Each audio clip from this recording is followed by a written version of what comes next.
안녕하세요. 바림소리입니다. 네, 오늘은 회사에 다니는 것 말고는 할 줄 아는 게 없다던 평범한 38 직장인의 산문집을 소개해 드리려고 합니다. 책을 펴낸 재능이 있으므로 할 줄 아는 게 있는 서소 씨의 이야기라고 소개하겠습니다. 네, 이 책의 제목은 회사원 서소 씨의 일일입니다. 이 책을 읽은 느낌을 표현을 한다면 누군가 혼자 보려고 쓴 일기를 훔쳐본 것 같기도 하고 혹은 아무나 보라고 일정을 써서 모니터에 붙여놓은 메모를 본 것 같기도 하고 또는 누군가의 몸에 부착된 바디캠으로 누군가의 일상을 세세하게 관찰하는 느낌마저 들었습니다. 책은 목차와 그리고 에피소드들로 구성이 되어 있는데요. 그 에피소드들이 꼬리에 꼬리를 물면서 다음 에피소드를 궁금하게 해서 단숨에 그리고 재밌게 읽었던 기억이 납니다. 뭔가 구구절절하기도 한 하루하루가 읽으면서 굉장히 재밌고 또 제 마음을 편안하게 만들었던 것 같습니다. 책의 내용은 이렇습니다. 서소 씨는 무려 12년 동안이나 잘 다니던 회사에서 5개월간 갑작스러운 휴가를 받게 됩니다. 그러면서 평소에 하고 싶었던 일을 해보기로 결심하게 됩니다. 한 마리의 작은 나비의 날갯짓이 태풍을 일으킬 수 있다는 나비 효과처럼 말이죠. 그런 서소 씨는 날이 갈수록 더 과감해지는 중이고 평범한 선택도 절대로 평범하지 않을 수 있다는 진리를 깨닫고 한 번쯤은 더욱 과감하게 될 대로 되라는 식으로 살아도 되지 않을까? 이렇게 생각하며 말이죠. 그리고 그 일상 경험들을 책으로 보여줍니다. 산문집 회사원 서소 씨의 일일 낭독 바림 중용씨 영희씨에게 여기에 적힌 것들은 나의 푸념이자 고백이며 기쁨이자 슬픔입니다. 나는 이 이야기들을 당신들이 몰랐으면 합니다. 가슴이 아플지도 모르거든요. 나중에 시간이 조금 더 흐른 뒤에 언젠가 이 책에 기록한 것들이 내게서 멀어지고 무감각해질 때, 그때쯤, 바로 그때쯤 읽어주면 좋겠습니다. 아들 서소가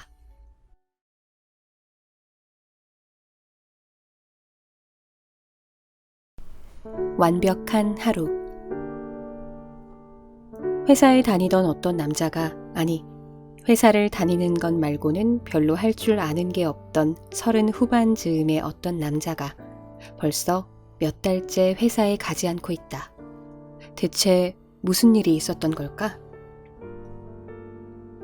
그런 사람들 종종 볼 수 있는 거 아니야? 그리 특별한 일도 아닌 것 같은데 라고 생각할 수도 있겠으나 그 나이에 그 정도로 긴 쉼을 갖고 있는 남자 회사원의 일상에 돋보기를 대어 확대해 보면 의외로 몹시 치열한 순간을 살아내고 있는 중일 수도 있다. 이를테면 새로운 직업을 찾아 인생을 걸고 용맹한 퇴사를 했다거나 현재 대한민국으로서는 전혀 보편화되지 못한 남성 육아휴직을 갖가지 불이익을 무릅쓰고 썼다거나 직업이 김앤장 변호사이거나 행정고시에 합격한 고위 공무원쯤 되는 사람이므로 하던 일을 멈추고 조직에서 공짜로 보내주는 해외 유학을 가게 되었다든가 죄를 짓고 교도소에 간다든가 큰 병에 걸렸다는 선고를 받고 투병을 시작했다거나 SNS에 꼬물꼬물 올려댔던 글들이 세간의 이목을 끌어 전업 작가를 제안받았다든가 그것도 아니면 회사에서 정직 같은 징계를 받아 강제로 쉬고 있다든가 하는 사건들 말이다. 고백하건대 서소 씨는 마지막 케이스였다. 그는 정직 처분을 받고 몇 달 전부터 회사에 가지 않고 있었다.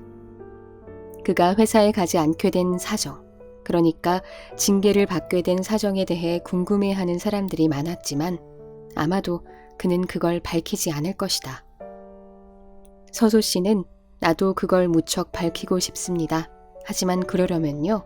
나는 회사를 그만두고 변호사가 필요한 싸움을 준비해야 할지도 몰라요. 라고 말했다.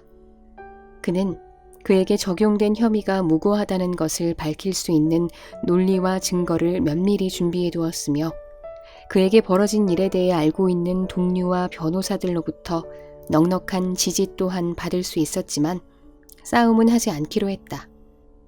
그러는 대신 그는 자신의 사정을 편지의 형식을 빌려 써냈다. 그의 사정이 정당하다는 근거 또한 촘촘히 보태어 회사에 제출하였다. 그리고 마침내 이해를 시켰다. 없던 일로 할 수는 없었지만 회사는 서소 씨에게 근신이 끝나면 반드시 돌아와 주었으면 좋겠다고 말했고 그저 운이 좋지 못했던 것일 뿐이라고도 말해주었다.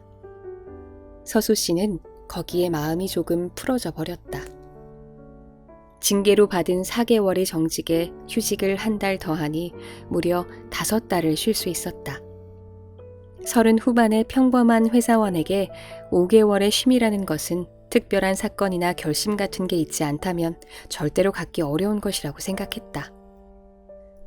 적절한 모양새로 찾아온 것은 아니었으나 어쨌든 그 앞에 놓인 안식은 무척이나 달콤해 보였으므로 덥석하고 물지 않을 도리가 없었다. 무엇보다도 막상 회사와 싸우게 된다면 돈이 없어서 무조건 질 것 같았다. 이겨도 돈을 많이 잃을 것 같았다. 이런저런 이유와 계산들의 결과로 서소 씨는 회사의 처분을 조용히 받아들이고 휴식을 갖게 되었다. 12년을 일했다. 그동안 직장 생활을 하면서 가장 끔찍했던 순간은 얼굴에 종이가 뿌려지던 신입사원 때도 아니었고 못 먹는 술을 억지로 먹다가 코피를 쏟으며 기절했던 날도 아니었다.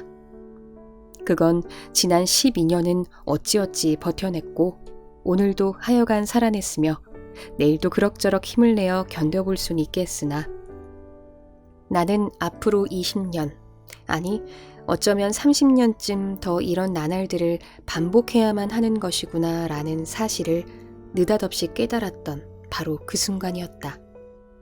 이건 어떻게 할 수가 없었다. 회사를 다니건 프리랜서를 하건 아니면 장사를 하건 하여튼 남의 돈을 먹기 위해서는 견뎌야 했고 모두들 그렇게 하고 있었다. 아무리 지혜를 짜내도 나만은 아무래도 그러기가 좀 어렵겠습니다 라는 핑계를 도무지 댈 수가 없었다. 그보다 약하고 힘들며 어려운 사정의 사람들조차 다들 해내고 있었다. 환갑이 지난 그의 어머니 또한 강남의 부잣집에서 상주 베이비시터로 일을 하고 있었다. 서소 씨는 그 일을 계속하겠다는 어머니에게 그런 쉰모살이 같은 일은 좀 그만두라며 화를 내보았으나 그의 어머니는 이유식 조금 만들어주고 기저귀만 제때 갈아주면 부잣집 며느리가 한 달에 200만 원씩 주는데 내 나이에 이보다 더 나은 일이 어디 있겠느냐며 네가 그 돈 줄 게 아니면 가만히 있으라고 말했다. 그는 어머니에게 한 달에 200만 원씩 줄 수가 없었으므로 가만히 있었다.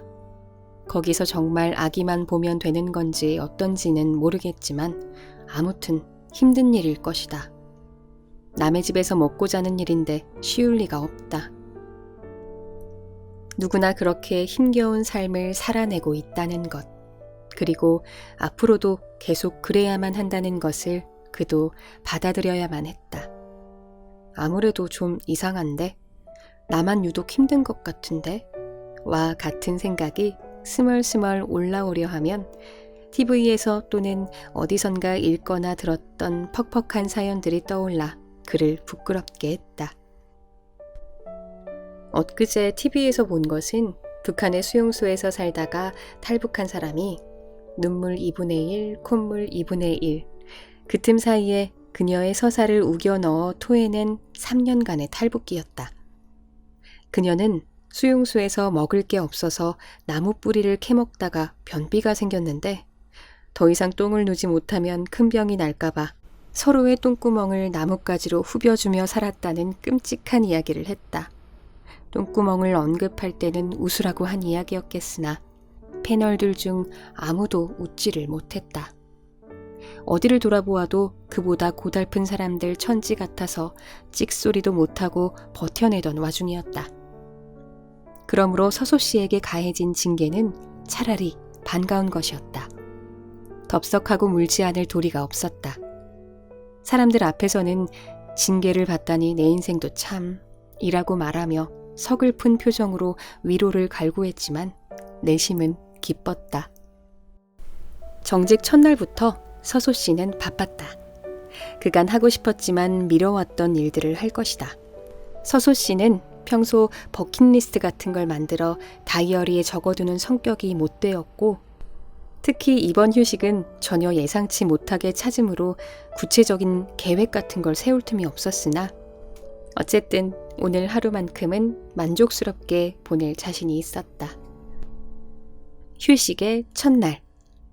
그는 아침에 눈을 뜨자마자 항불안제와 마그네슘과 녹차 카테킨 성분이 들어있다는 시큼한 가루를 한 숟가락 가득 퍼먹고는 고양이처럼 기지개를 켰다. 느긋하고 꼼꼼한 샤워를 마친 뒤 개를 데리고 밖으로 나왔다. 어제보다 조금 더 따뜻한 기운을 품은 바람이 소매 밖으로 빠져나온 양말을 간지리며 얼마간 남은 잠기운을 날려보내주었다. 늦봄과 초여름이 바통을 주고받는 딱 그 며칠만 느낄 수 있는 포근하고 선선한 바람이 그의 기분을 들뜨게 했다. 록구꺼 록구꺼 록구꺼 말의 말.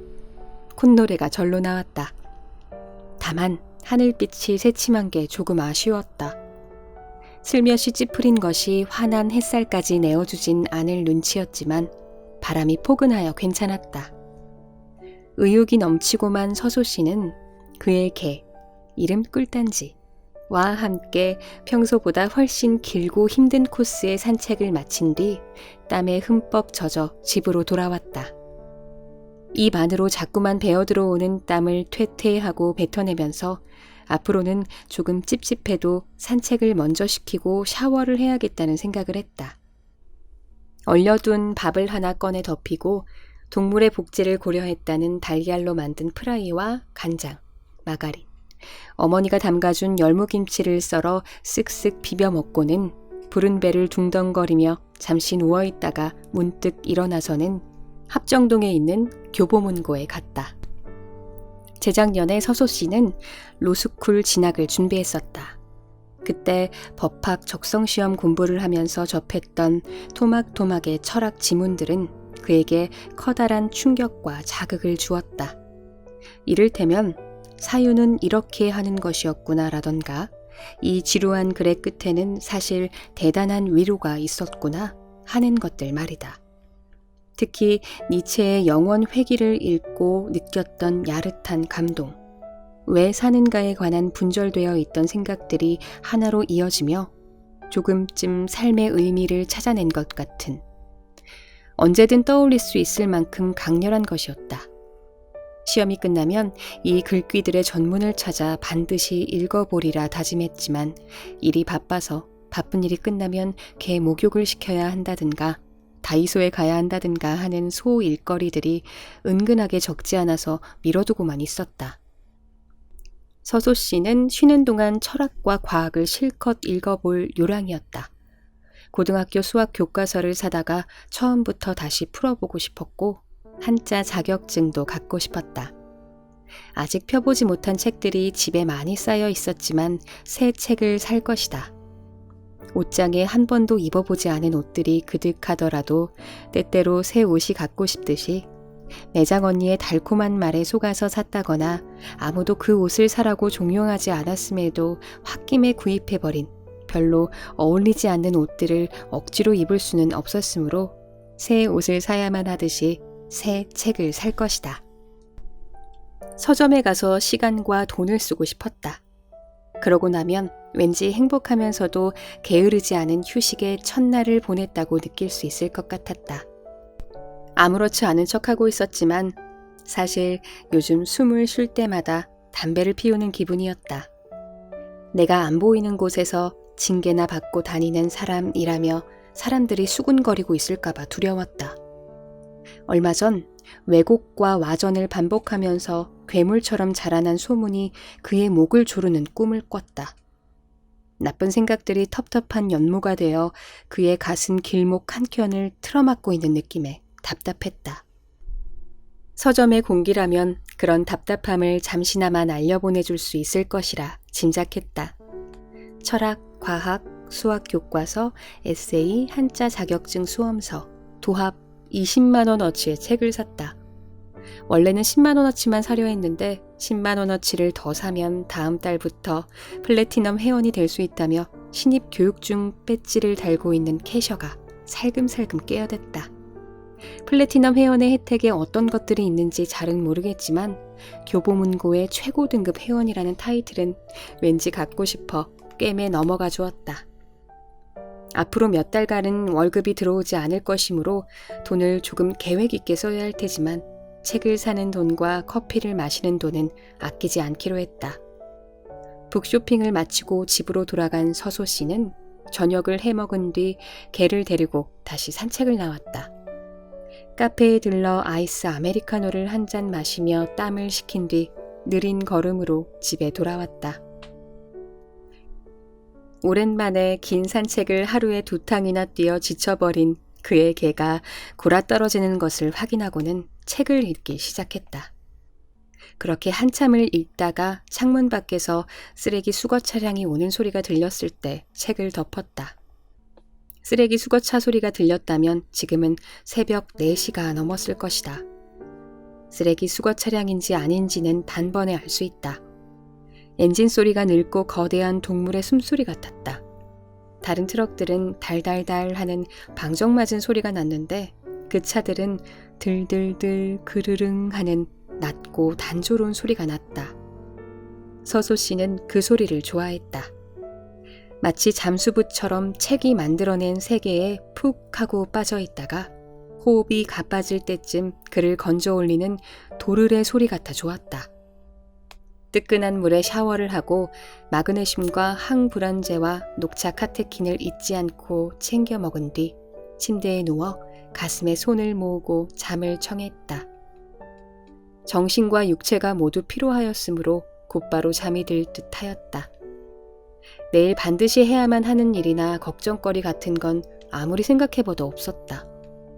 오랜만에 가져본 몹시도 완벽한 하루였다. 펫 로스. 서점에 다녀온 다음 날 잠에서 깨어 눈을 떠보니 12시였다. 오랜만에 읽게 된 소설이 어찌나 재미있던지 단박에 푹 하고 빠져드는 바람에 밤을 꼴딱 새워버렸다. 그러니까 쓰레기 수거차 소리가 들렸는데도 계속해서 읽었다는 것이다. 서소 씨는 어렵게 만들어 놓은 일상의 패턴을 스스로 망가뜨린 것 같은 실망감에 바로 침대에서 일어나지 못했다. 몸을 웅크리고 이불을 뒤집어 쓴 채 뭉구적거리다 그만 까무룩 다시 잠이 들어버렸다. 그러다 오늘 만나기로 했던 회사 후배의 전화에 잠이 깼다. 여보세요? 차장님, 이따 어디로 가면 돼요? 합정역 도착하면 전화해. 차 갖고 갈 거야. 거기서 픽업할게. 차장님, 근데 아직까지 잤어요? 아, 팔자 좋네. 팔자 좋은 게 아니라 어제 늦게까지 책 읽느라 그랬어. 그거나요. 와, 나도 새벽까지 책이나 읽고 뒹굴거리다 늦잠 자고 싶다. 아무튼 이따 8시에 합정역에서 봐요. 그래, 이따 봐. 늦지 마라. 식당 예약해뒀으니까. 머리가 멍했다. 샤워를 했는데도 멍한 기운이 가시지 않았다. 서소 씨는 잠에 대단히 취약한 체질이었다. 태생이 허약한 건지 A병이 유독 잠에 약하다는 블로그에 낭설들이 맞는 건지는 모르겠지만 아무튼 그는 하룻밤을 새면 사흘을 비실거렸다. 잠이 오는 걸 억지로 참아가며 활동을 하면 두통이 왔다. 욱신욱신하고 많은 두통이 아니라 머릿속이 쥐어짜이는 것 같은 심각한 두통.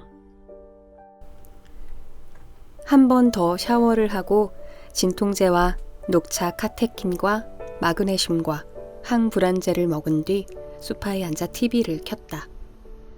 살이 빠진다고 해서 먹기 시작한 녹차 카테킨인데 잘 챙겨 먹어도 자꾸만 살이 붙어서 고민이었다.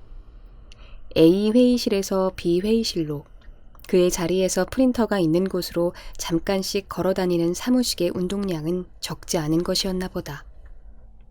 TV에서는 지겹도록 반복된 충돌이 있었던 윤석열 총장과 추미애 장관의 싸움을 이번에야말로 정말 건곤일척의 승부가 날 것 같으니 집중해서 좀 보라고 자극하는 보도와 박원순 시장의 사망 보도, 코로나 뉴스와 코로나 뉴스에 대한 코로나 뉴스가 끝나고 코로나 뉴스가 나왔다.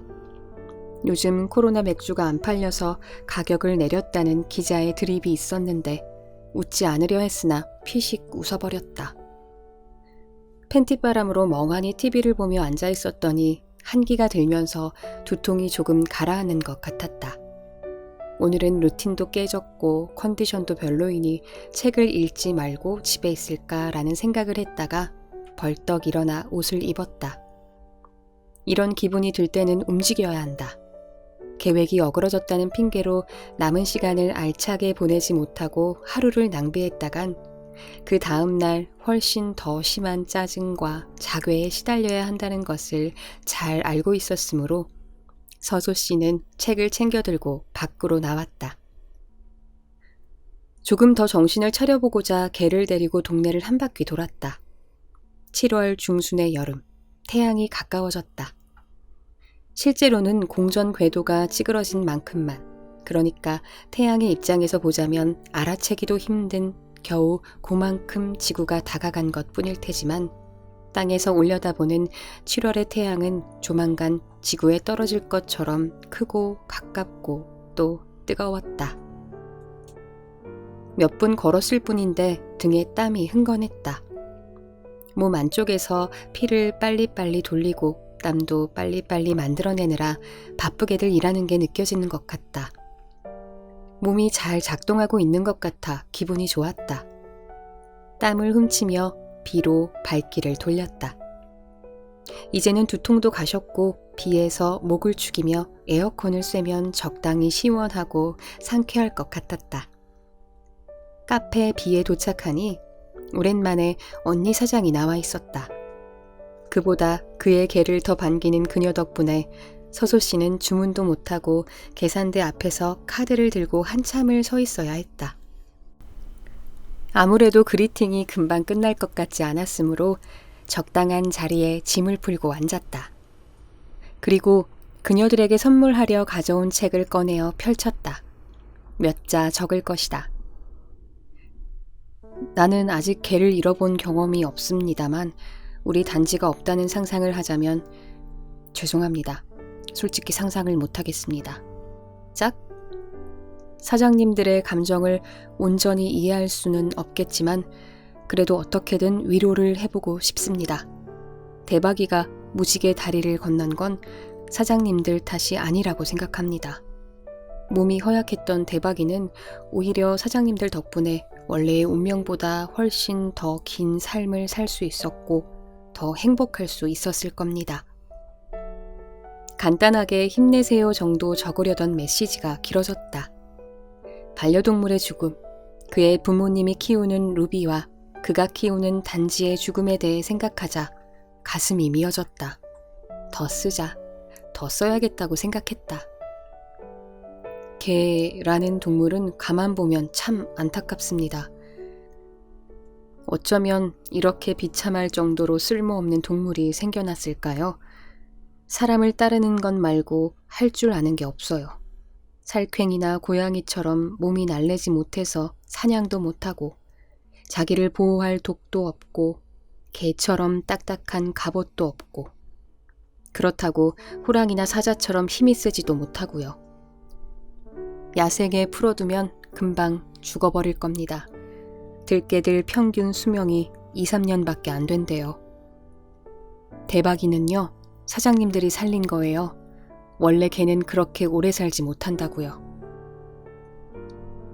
강원도에서 살고 계셨던 두 분이 어떤 사연으로 이곳 망원동까지 와서 자리를 잡으셨는지 저는 알지 못하지만 아마도 많은 일을 겪으셨던 거겠죠. 동생 사장님이 그러셨어요. 일어나지 못했었다고. 다 포기하고 싶었다고. 그때 반짝하고 나타난 대박이가 사장님들께 많은 위로를 주었고 카페 B를 시작할 수 있게 해주었다고. 나는 사장님들이 얼른 슬픔을 딛고 일어나 어딘가에서 사장님들의 사랑을 기다리고 있는 개를 만났으면 합니다. 그 아이를 살리고 행복하게 해주고 그 개가 언젠가 무지개를 건너면 또 다른 개를 살리고 그러면서 사장님들도 위로를 받으면 좋겠습니다. 나는 그럴 겁니다. 계속 개를 키울 겁니다. 왠지 꿀단지도 내가 그러기를 바랄 것 같습니다. 언젠가 자기가 없는 날이 오면 다른 개를 구해달라고 말할 것 같습니다. 메시지를 적은 책을 쇼핑백에 넣어두었다.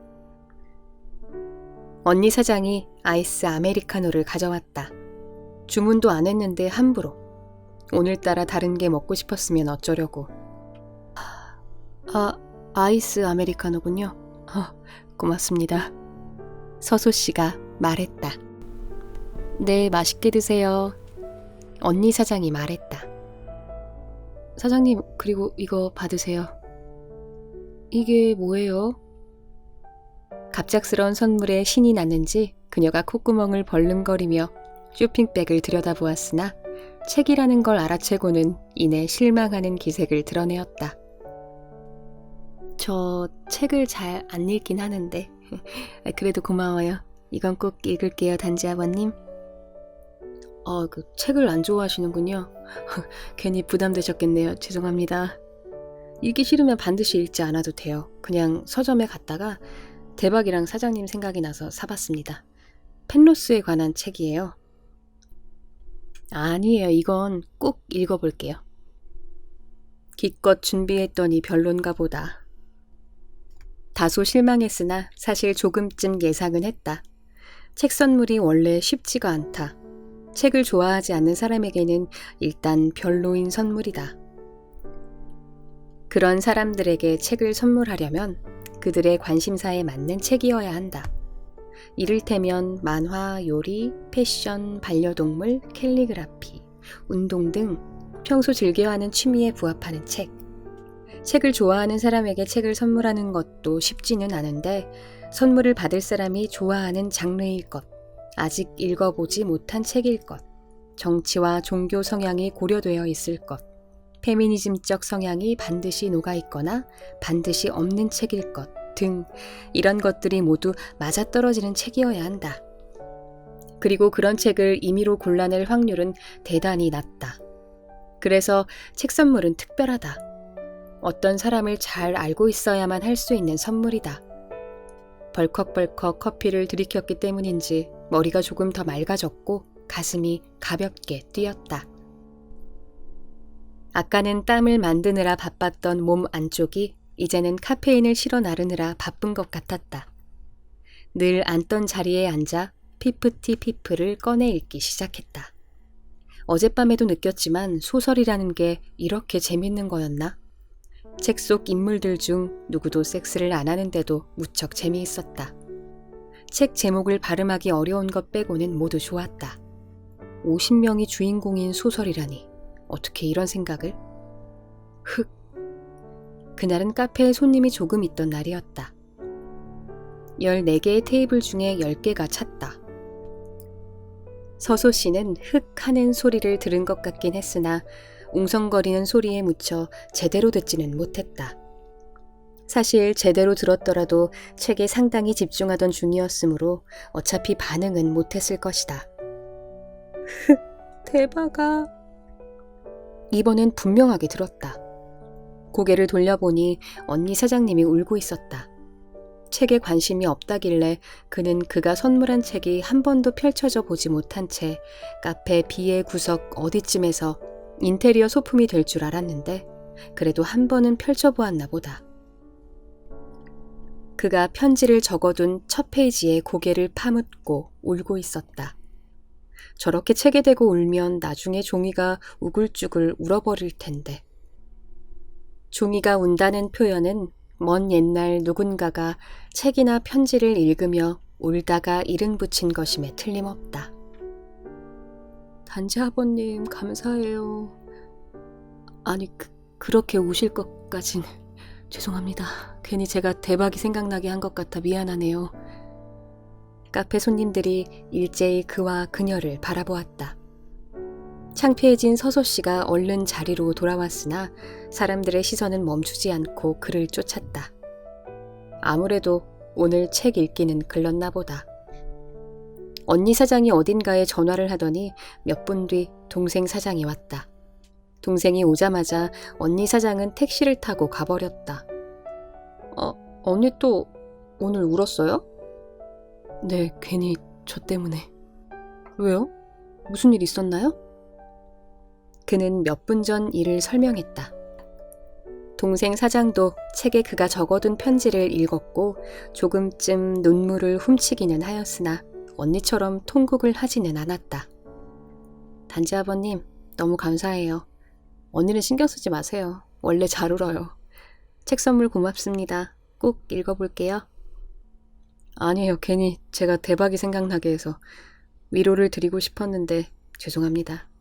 사장님들께서 서비스를 하도 많이 주셔서 받고만 있기 뭐해서 사본 건데 참 이렇게 되어버렸네요. 언니 사장님께 죄송하다고 말씀 전해주세요. 동생 사장은 전혀 아니라고 극구 손사래를 쳤지만 민망하기도 미안하기도 했고 손님들의 계속되는 시선도 견디기가 어려웠으며 후배와의 약속 시간도 다 되어가던 참이라 읽던 책들을 주섬주섬 챙겨 도망치듯 카페를 나섰다.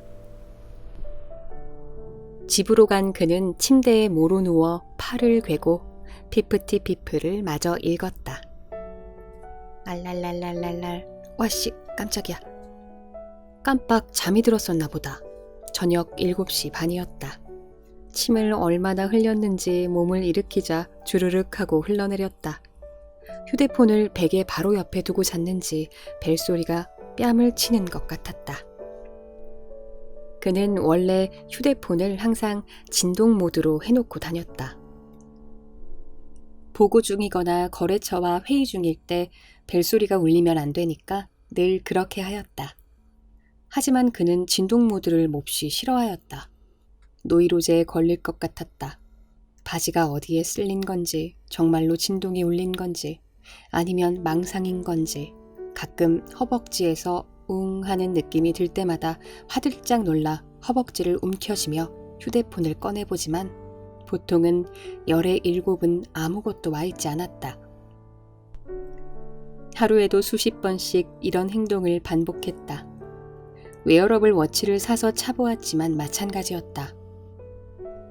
손목이 울리지 않았으므로 분명히 연락 온 것은 없을 테지만 툭 하면 다리의 진동을 감지하고 허겁지겁 허벅지를 뒤져 휴대폰을 확인하곤 했다. 나름 직업병이라면 직업병이었다. 전화기를 멀리 던져두고 어디다 뒀는지 잊어버릴 만큼 신경을 쓰지 않고 있다가 벨소리가 울리면 느적느적 걸어가서 받고 싶다는 생각을 자주 했다. 정직을 당한 뒤부터는 휴대폰을 벨소리 모드로 바꿔두었다. 너무 쨍한 소리는 피하고 마림바 같은 부드러운 폰 종류의 악기 소리로 골랐다. 벨소리가 울리는 것이 오히려 스트레스 아니냐고 묻는 사람들이 있었고 방금도 뺨을 후려 맞은 것처럼 놀라기는 했지만 괜찮았다. 정직 이후에 오는 전화는 한 달에 한 번. 그가 잘 근신하고 있는지 확인차 회사에서 연락 오는 것 말고는 대부분 반가운 사람들로부터 온 것이었다. 받으면 틀림없이 기분이 좋아지는 전화들이었다. 차장님, 나 이제 출발해요. 한 20분 걸림. 알았어. 20분 뒤에 여기서 보자. 차장님 또 잤어요? 팔자 좋네. 정말 이게 무슨 징계야. 야, 넉 달을 쉬면 월급 손해가 얼마인지 아냐? 차 한 대 값이 날아갔다고. 그래서 오늘 내가 산다잖아요. 됐어. 후배한테 얻어먹기 싫어. 아무튼 여기서 보자. 샤워를 하고 옷을 챙겨 입었다. 불어 화려한 옷으로 골랐다. 2달 내내 집에만 있다가 간만에 기어나온 꼬질한 호라비처럼 보이고 싶지 않았다. 망원동 힙스터처럼 보인 다음에 그걸 초원이가 회사에 소문냈으면 좋겠다고 생각했다. 서소 차장 엄청 잘 지내고 있다고. 살도 찌고 맨날 책만 읽어서 척척 박사님이 되었다고. 그걸 듣고 나를 이렇게 만든 사람들이 이거 오히려 휴가를 보내준 거 아닌가? 나는 서소 차장 빈자리까지 메우느라 딱 죽겠는데 라고 생각하며 후회했으면 좋겠다는 생각을 했다. 요즘 한창 유행하는 스트리트 캐릭터가 자수로 새겨져 있는 초록색 커스텀 멜로우 티셔츠와 미리 다려둔 베이지색 리넨 바지, 그리고 한정판 나이키 SB를 신었다. 모두 다 한 번도 입지 않고 아껴둔 새 것들이었다.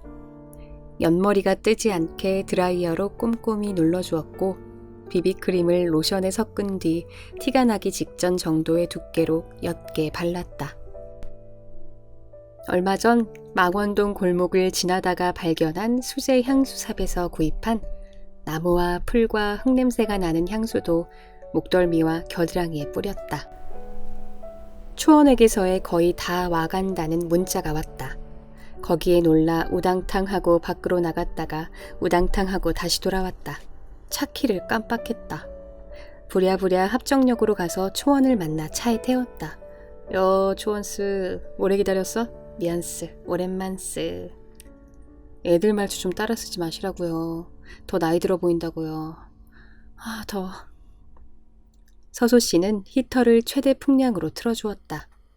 좀 이런 장난 좀 그만 치시라고요. 여전하시구만. 진짜 더워요. 빨리 에어컨 풀파워로. 알았어. 오랜만이다. 잘 지냈지?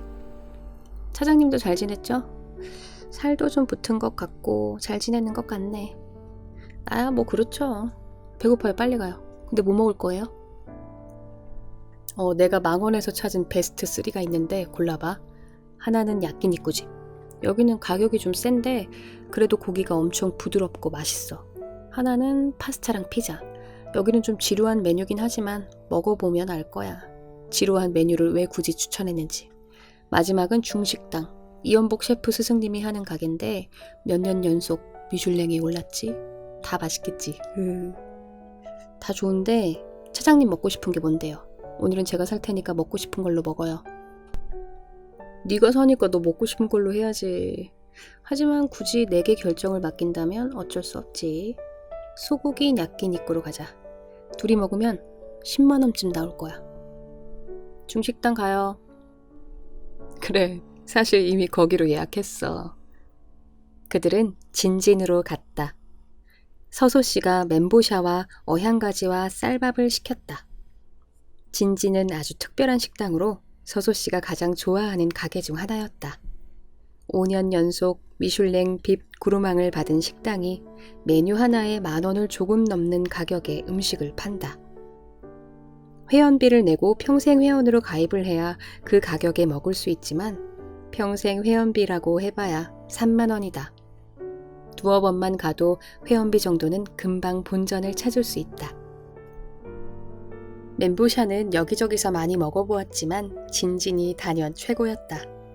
크기가 큼직한 새우를 아주 많이 다지지 않고 탱글한 식감이 살아있으면서 뭉쳐질 수 있는 딱 그 정도 크기까지만큼만 다진 완자로 만들어 진진만의 특별한 식빵 사이에 넣고 튀긴다. 후추를 썼는지 고추기름을 섞었는지 모르겠지만 매콤하면서 짭조름하고 고소하다. 중간중간 완자 속에서 양파와 양배추가 씹히면 기분 좋게 향긋했다. 어향가지라는 요리는 여기서 처음 먹어본 것인데 그는 가지가 그렇게 맛있는 음식인 줄 몰랐다.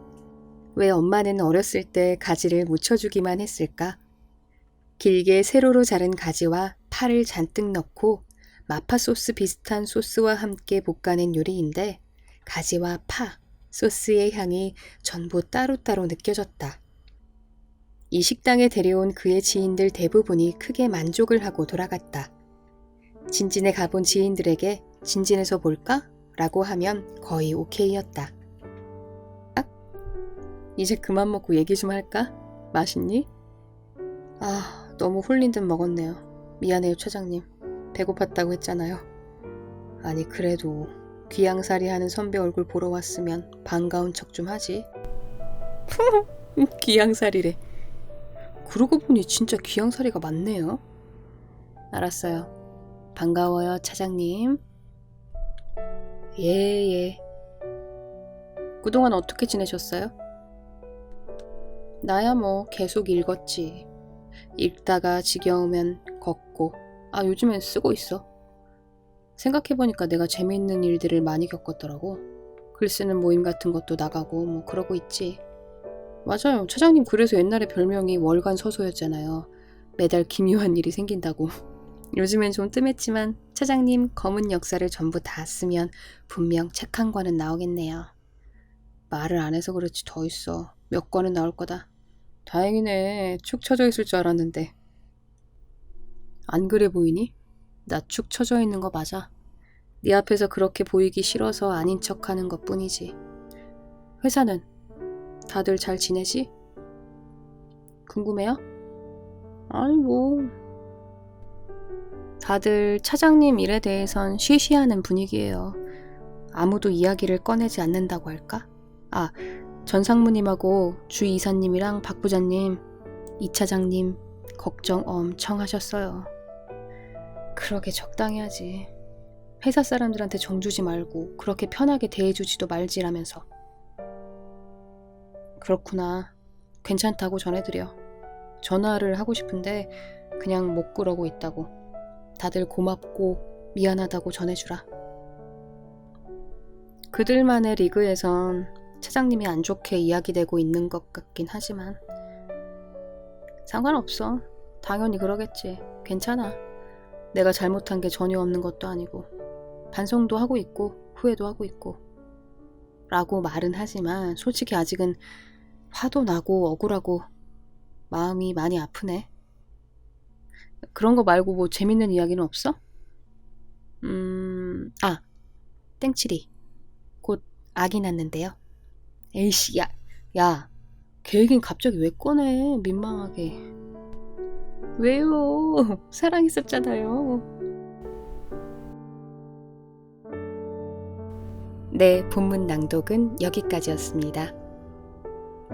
좌충우돌하는 서소씨의 일상이 마치 픽션과 논픽션을 넘나드는 듯한 생경한 느낌마저 들었지만 저자가 말했듯이 이 책은 누군가에게 자그마한 위안과 용기를 줄 수 있었으면 좋겠습니다. 작가 서소님은 바림소리 SNS를 통해서 알게 됐는데요. 좋은 기회에 책을 제공받아 읽게 되었습니다. 다시 한번 제공해주신 작가님께 인사드립니다. 꾸벅. 그럼 여기까지 회사원 서소씨의 일일이었습니다.